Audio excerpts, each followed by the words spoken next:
A blessed day and welcome. This morning we will be meditating on the book of 1 Corinthians, chapter 15 and verse 9. For I am the least of the apostles and do not even deserve to be called an apostle because I persecuted the church of God.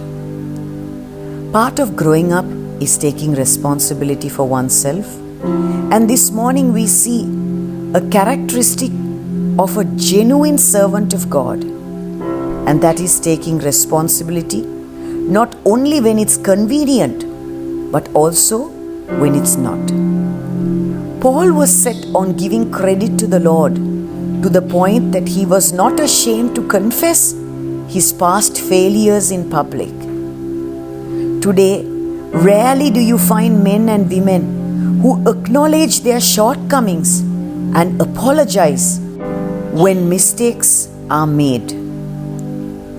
When God confronted Adam for eating from the forbidden tree, Adam blamed Eve. Ever since then, people have tried to avoid taking responsibility for their actions by shifting the blame to others or to circumstances beyond their control. When Queen Victoria was a child, she didn't know she was in line for the throne of England. Her instructors, trying to prepare her for the future, were frustrated because they couldn't motivate her. She just didn't take her studies seriously. Finally, her teachers decided to tell her that one day she would become the Queen of England. Upon hearing it, Victoria quietly said, "Then I will be good." The realization that she had inherited the high calling gave her a sense of responsibility that profoundly affected her conduct from then on. Dr. W.H.